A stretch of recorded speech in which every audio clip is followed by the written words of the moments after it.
Isa itong lumang bahay sa isang bayan sa Nueva Vizcaya. Ito ay halos 150 taon na. Halika't pasukin natin ang loob ng bahay na ito.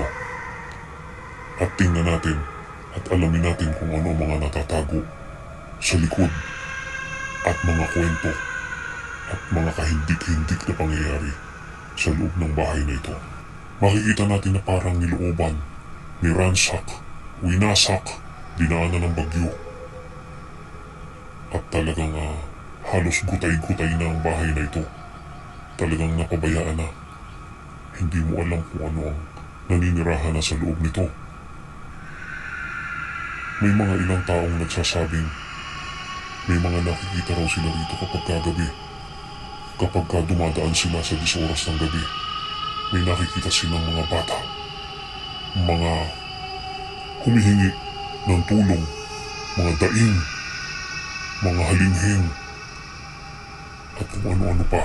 Sangayon sa ilang matanda na nakausap namin dito, ang lugar na ito pala ay dating garrison ng Hapon.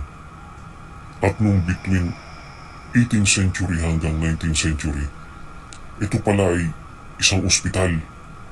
Kaya pala hindi nakakapagtaka na may mga naririnig sila at mga nakikita dahil sa ilang henerasyon na pinagdaanan ng lugar na ito ay napakarami na talagang mga pangyayari at nasaksihan ang lugar na ito.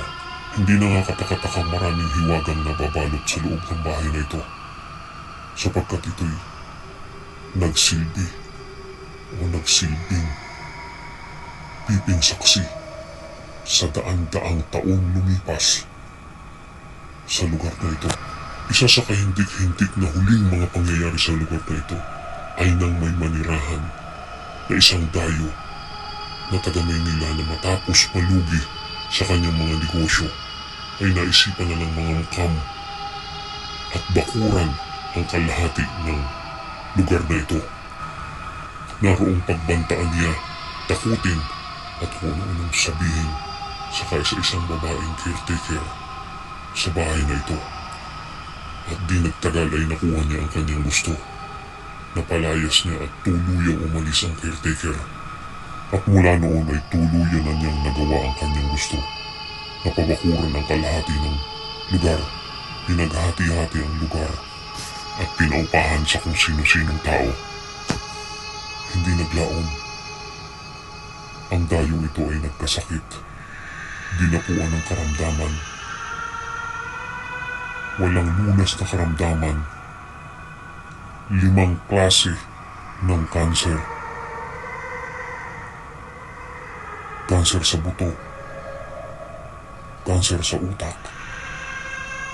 Kanser sa bituka. Kanser sa balat. At kanser sa ilong. Pinahirapan siya ng kanyang sakit hanggang siya ay maging butot balat. Hanggang siya ay naghirapan. Naghirap ng gusto.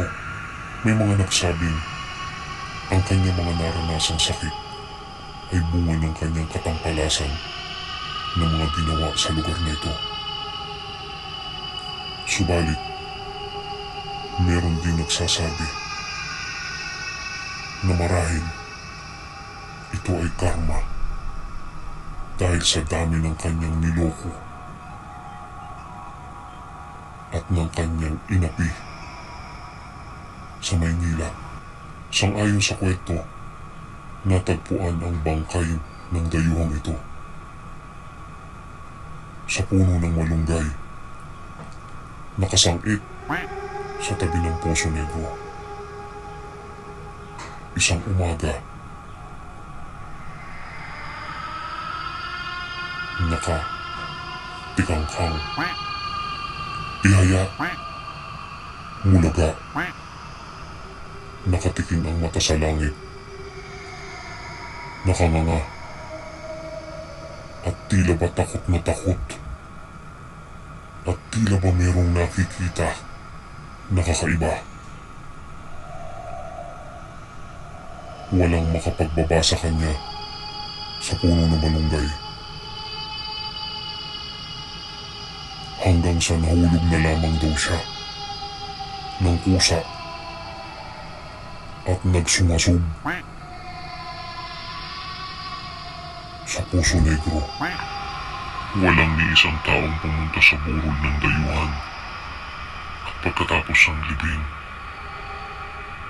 ay nag-alisa na ang mga taong nakatira dito. Lahat sila walang natira. Iugnay man sa bahay na ito ang hiwaga ng istorya at pagkamatay ng dayuhan o maging ito man ay karma ng kanyang kapalaluan. Iisa lamang ang masasabi ko. Buti nga sa'yo.